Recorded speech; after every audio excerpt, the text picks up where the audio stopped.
Gen Z. We is taking some L's, man. Losers. If you guys are new, man, welcome. Gen Z apparently has a health crisis. I'm not gonna lie, I feel like I have a health crisis, a mental health crisis. I don't know, man. It's just like this world, and you guys may relate, but like this world just kind of fucked me up. You know what I'm saying? So, growing up as a teenager, it was pretty tough. And really, most of my 20s up till recently. Well, one thing I was able to always do, I was a great athlete. And I was always able to get $1. So, alhamdulillah. Well, I mean, I don't know why I told you guys that. I guess I just had to get that off my chest. But let's get right into it. Like, Gen Z has a health crisis. Oh, yeah, that's why I got into it. Because ultimately, I have a mental health crisis. But I'm sure I'm not alone.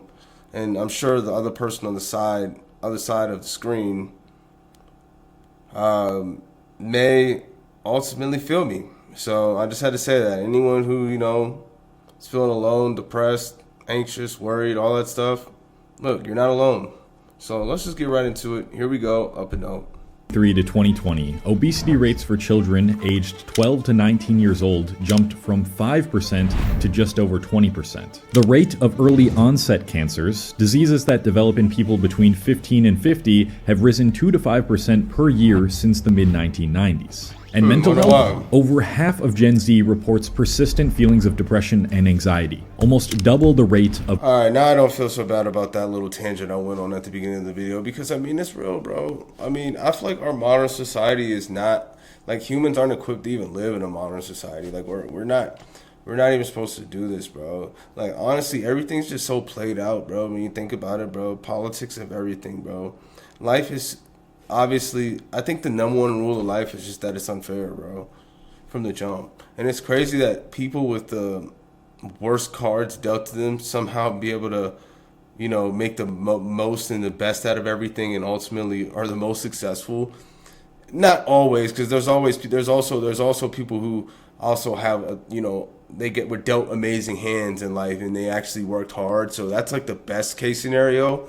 But there's also people who were dealt the best hands and never really did anything with it and just was coasting because they ultimately didn't have a reason to improve. So they peaked early in life.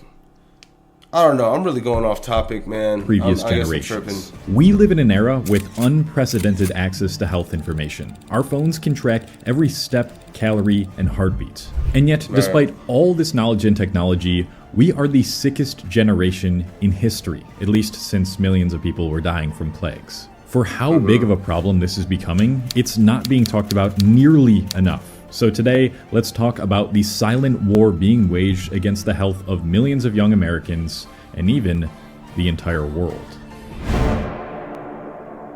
If you live in the United States and you've had any friend go to Europe or Asia recently, this is probably the first thing they told you when you asked them about the food. It was crazy. I was eating more food than I do back in the States, and yet I still lost weight. What is going on here? Does this have to do with the food itself or something else entirely? Let's use this. Guys, think about it. Sorry for pausing so much and just being off topic in general, but I feel like me being off topic in general like this time has ultimately been entertaining and probably actually forthcoming. You guys probably actually appreciate it. So maybe I'm not so sorry about it because I keep doing it. But look, check this out. If we have 300 million people in the United States, bro, how the hell are they going to be able to feed all these people in capitalistic manner? Bro, GMOs. Bro, at the end of the day, bro, there's no way they can feed the populace with just healthy food, bro. So there's shit in our food, bro.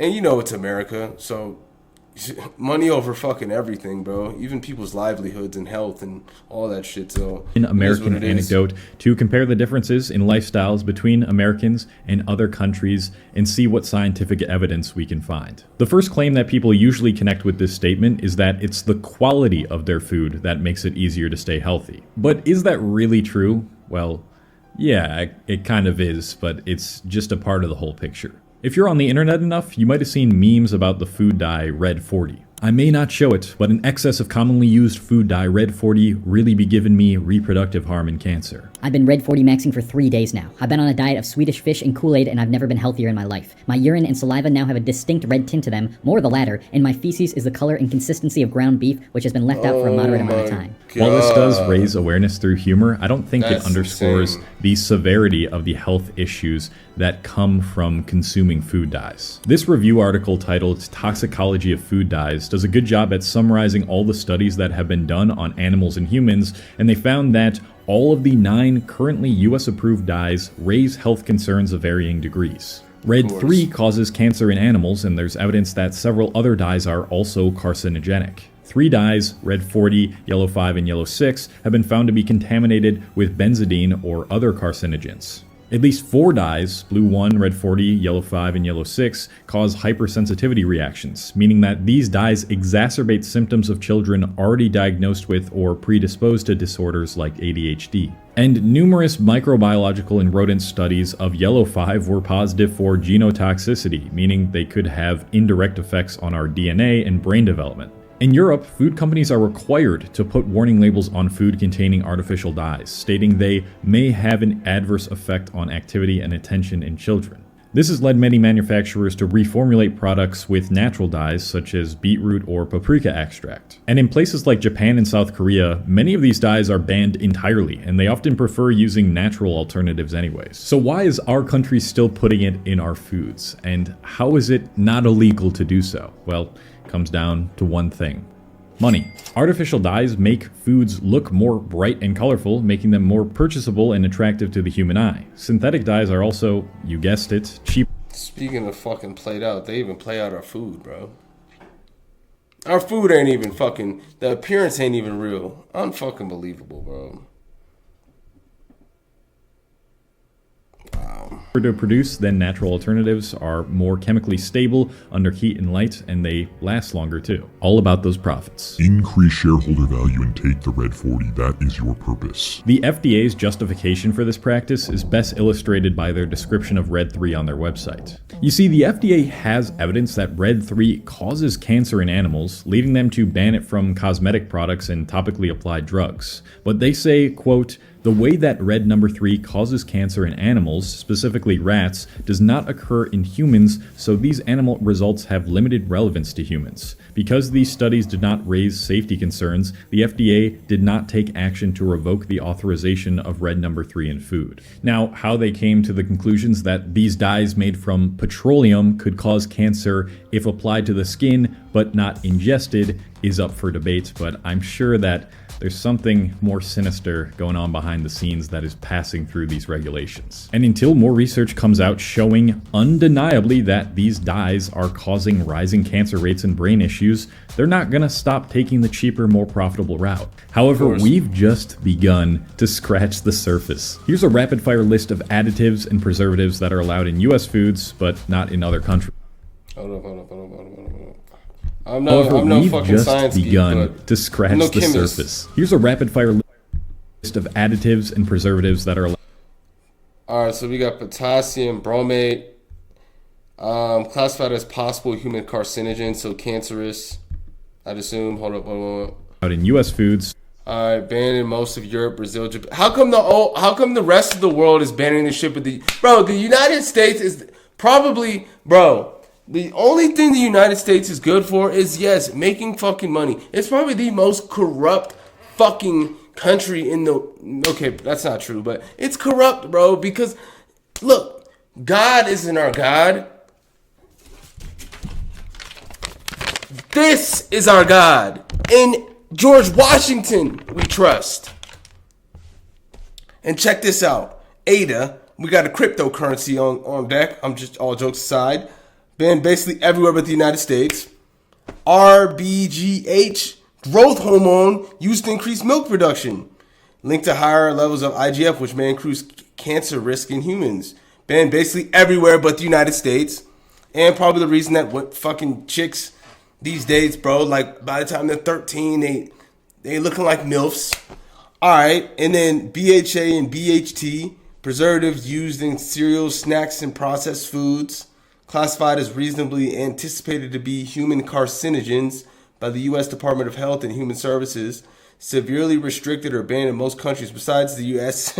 Racked. Okay, but let's not go in down. other countries. I think it's safe to say that what the U.S. allows food manufacturers to put in our food is almost certainly fucking with our brain, hormones, and weight. But let's take a breath and move on. But first, we need to talk about finances. No. Come back. I swear. This is useful. There's such a large taboo in our culture when it comes to talking about money, and most of us just try to avoid the conversation. I don't see why when this whole country is all about money. So what are we not talking about? We're just gonna ignore the elephant in the room? Yeah, of course. Right. Entirely and remain happily ignorant, and that really needs to change. Financial literacy is a skill I wish I developed when I was a Bro, my dog is like right next to me and she just ripped ass, bro. Oh my gosh. Storm, you stink.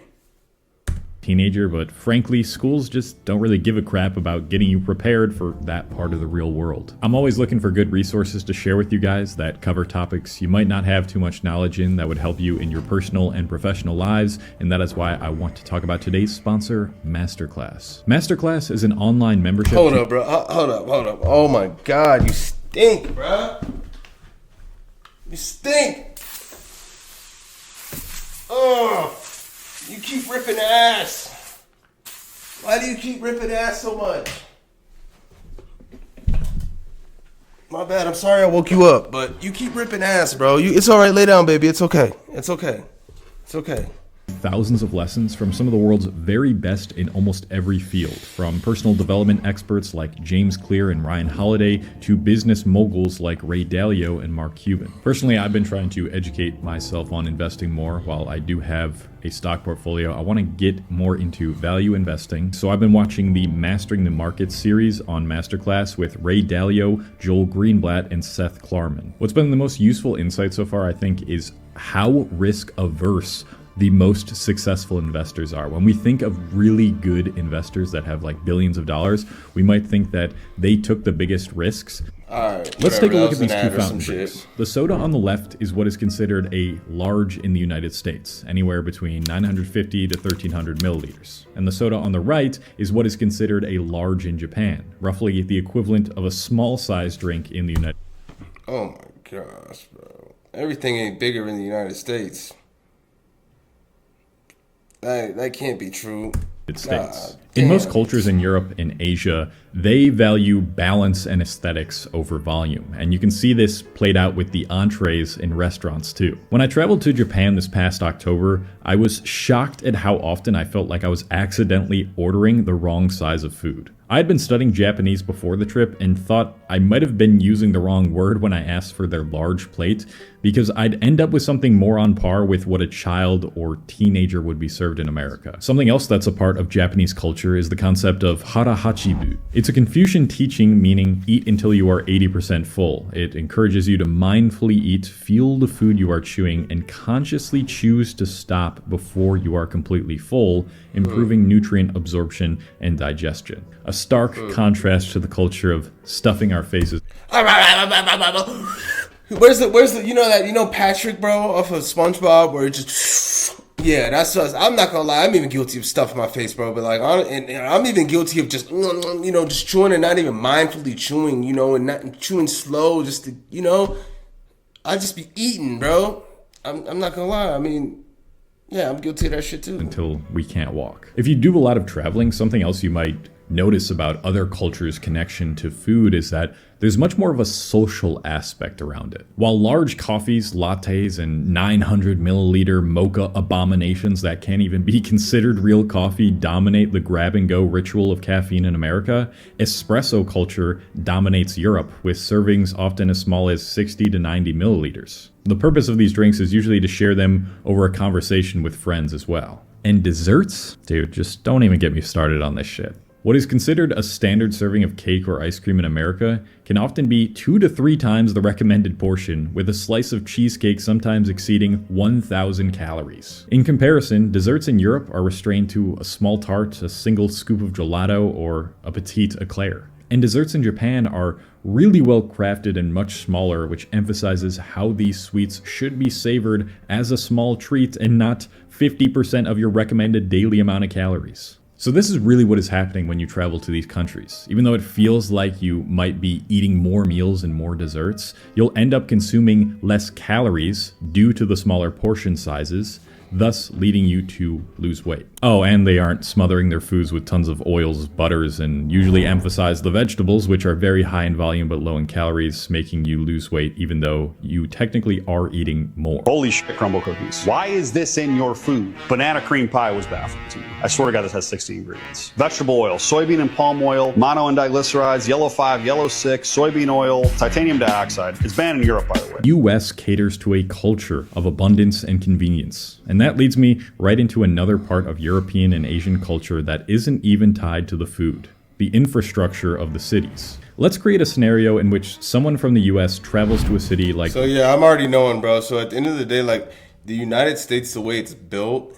is essentially like you need a car. Like, a car is absolutely necessary, and that's the way the United States is built, which means that there's less walking and stuff like that, which means more people are, fucking fat. So, yeah, that's what I think he's going to say. Let's see. Rome, Italy, and eats the exact same amount, if not more, food and calories as they do in America. They then come home and step on the scale, see that their weight has gone down, and they are stunned. What happened? The walking. It's the walking. Urban sprawl is a concept I've talked about in several of my previous videos. In the United States, homes, businesses, and amenities are spread out, requiring you to take your car in order to reach anything you want to participate in. Whereas cities... That's why the United States is... See, look at that. How can you not meet new people in an environment like that? That's why the United States is so isolating. And when you think about it, we haven't even scratched the surface on the land. There's far more land that's not used in the United States than land that's used. Us cities, we're just in little dense pockets, right? But the United States is fucking huge. North America's massive. So, yeah, so ultimately, like, there's so much open space and we don't even use it. So that's why we actually have the space to afford it being spread out. But ultimately it just leads to, a lonely, antisocial society that ultimately needs a car to go everywhere and is overweight and just is, it's just an abundant, gluttonous, obese society. But at the same time, the best way to describe America is ultimately a third world country with the Gucci belt. You know what I'm saying? So in Europe, built long before cars, have narrow streets and pedestrian-friendly shopping centers very close to their homes. Europe and Asia are also heavily invested into their public transportation systems, making it more convenient and cheaper than driving, but also increasing the amount of steps you take due to the result of you walking to and from the stations. In contrast, there is often a complete lack of sidewalks anywhere you live in America, and car-centric cities and infrastructures give you basically no other option than to drive rather than walk. And the data checks out. On average, Americans take 5,117 steps per day, whereas Japanese people take 7,168, and some Europeans even average up to 10,000 steps per day.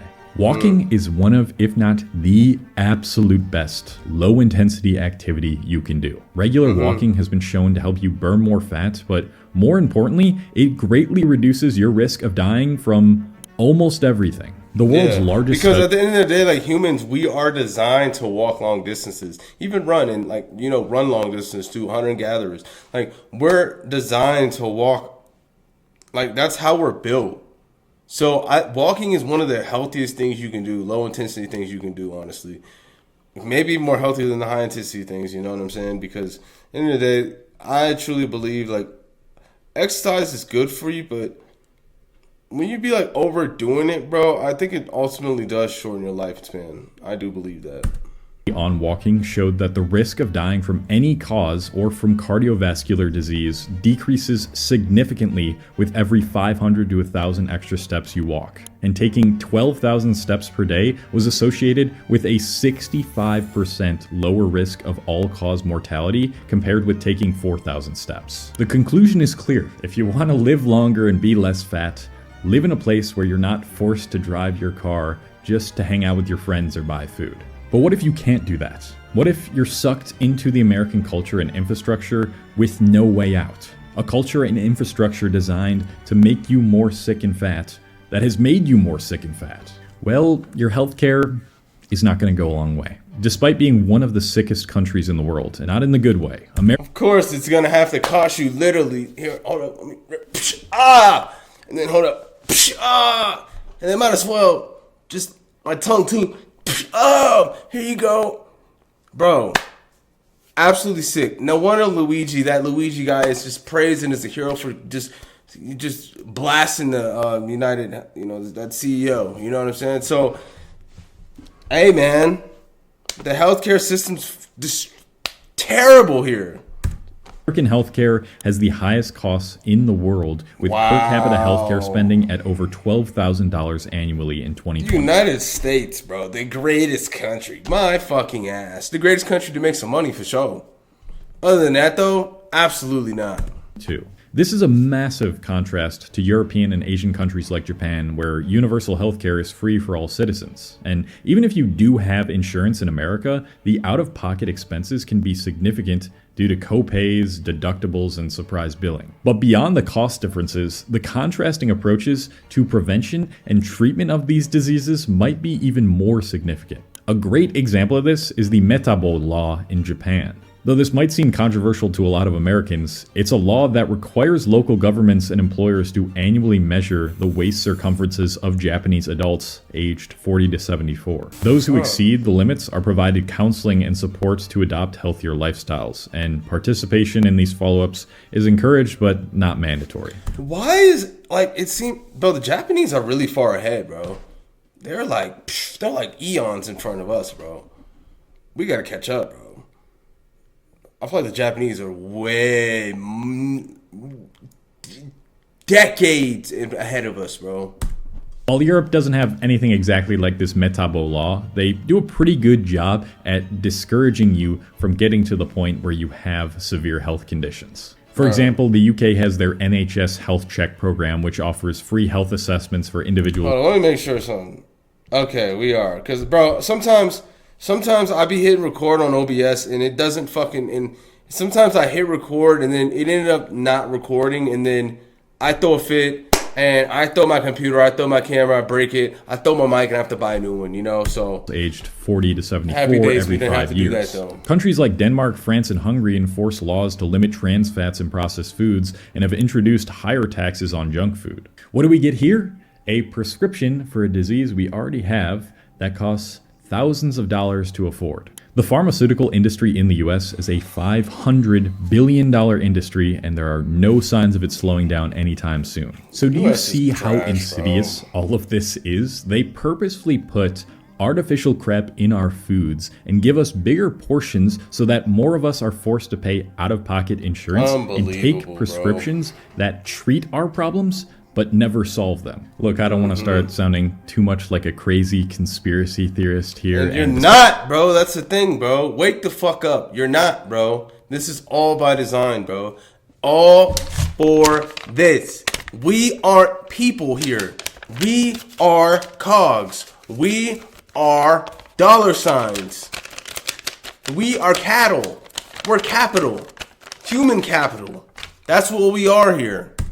What I said at the beginning, there are a lot more people now speaking up about just how bad the American food and healthcare system is. Unfortunately, the byproduct of that rise has produced something that has just grinded my gears over the past few years. A part of our culture that has turned into a playground of misinformation for any influencer trying to make a quick buck.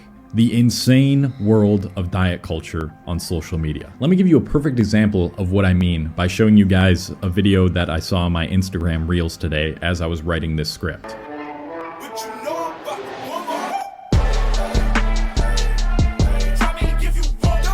animal-based pancakes. He's calling pancakes made with eggs and a banana animal-based pancakes. Dude, what the fuck are you talking about? In no other country are there so many different names for so many different diets. Only in America do we have much of our population, especially young people, attributing 1,001 names to the diets that are best for health and longevity. And while I will say it's certainly brought a lot of awareness to a lot of the problems that I've discussed in this video, a lot of these people are taking it to the extreme. This is what a typical meal looks like on a raw primal diet. Why I never mix my eggs before scrambling them. Stop going to bullshit fast food restaurants and all you Ceedos. They're gonna lower your test and make you fat. If you're traveling on airplanes, you're getting wrecked. Like, people don't understand. One flight exposure, that's enough EMF exposure for the whole year. By the end of your content spree, saving all the different videos about which foods are healthy for you, you'll eventually turn out like this guy. Eggs are the best shampoo. Do you know why this feels like glue?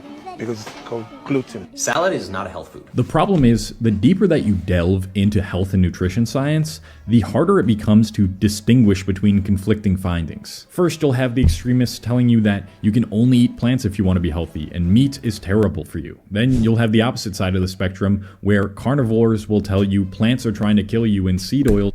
Bro, a carnivore's diet is way better than just eating plants, bro. Like, well, come on, what are we talking about, bro? You can't even get enough nutrients out of the vegan diet, bro. Being a vegan is probably the most unhealthy thing you could ever do. Are bad. The vegans will show you a study that supports their claim, and then the carnivores will say, oh, but that study was funded by the plant industry, then show you a study that supports their claim. You'll then start to do a bunch of experience with all these different diets, cutting out this food, adding this food, supplementing this, obsessing over every little detail, over-analyzing every single action and whether it's making you healthier, and your relationship with food will feel like hell. It will start to resemble an eating disorder. You know what they'll tell you in other countries if you want to be healthy?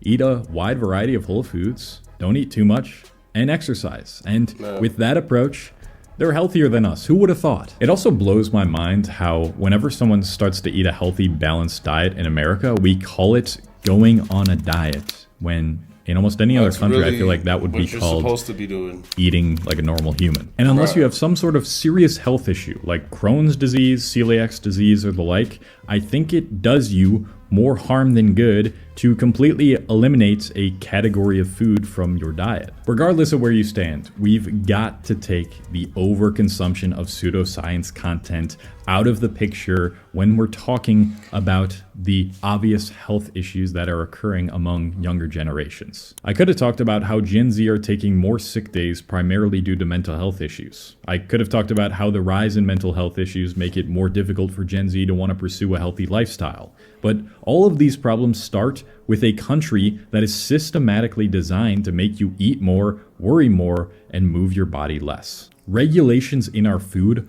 are desperately needed. A shift from addressing the symptoms of bad health to addressing the root causes of bad health are desperately needed. More programs, infrastructure, and cultural changes to incentivize people to walk more and eat less need to be put in place. The healthcare system, well, where do I even begin with that? It just needs a complete overhaul. And you, as a consumer, need to educate yourself on what you're eating and make an active effort to change your lifestyle without obsessing over the fear-mongering diet culture that's being promoted on social media. As much as you can, start reading the ingredients in the foods you're consuming. If it has any preservatives, additives, natural flavors, or dyes, try to stay away from them. If you consume animal products, try to buy organic pasture-raised products when you can. When you buy veggies, aim for organic non-GMO ones and do research on the ones with the least amount of pesticides. The Clean 15 list is a good place to start with that. Get in a minimum of 6,000 to 8,000 steps a day and incorporate some form of resistance or endurance training or both into your weekly routine to vastly reduce your risk of all-cause mortality. Now, I know what you might be thinking. All of this costs way more time and money than I currently have, and I totally get that. That's why the sentiment should be to try the best that you possibly can, and at the same time try to increase your income or allocate more of it to your health. In the short term, it will almost definitely be more expensive, but in the long term, the thousands, if not hundreds of thousands of dollars you'll save in medical bills will make that investment worth it. Not to mention, you'll feel way better on a daily basis too. Let's keep spreading awareness, start a civil war too, so these systemic issues can finally go away, or get more Gen Z people who understand this shit into food regulations.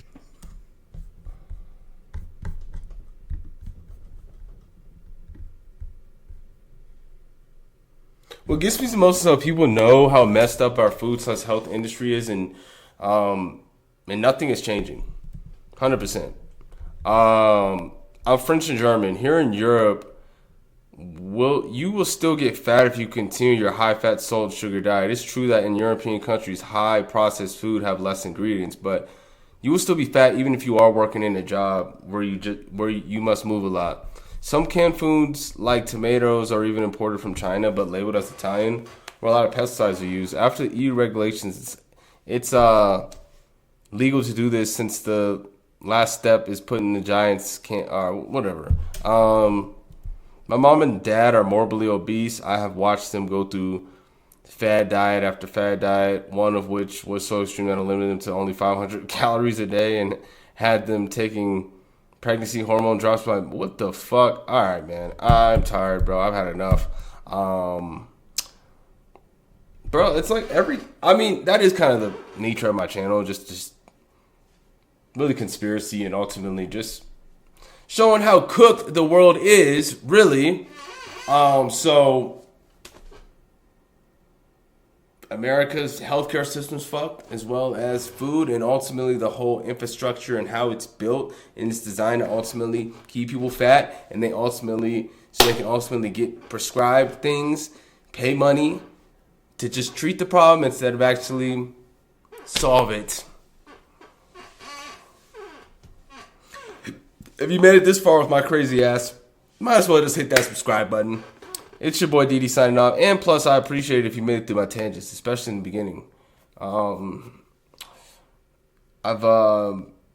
mental health has been going through it lately, but I'm sure I'm not alone. There's millions of others that probably deal with it too. So anyways, it's your boy signing off. Later.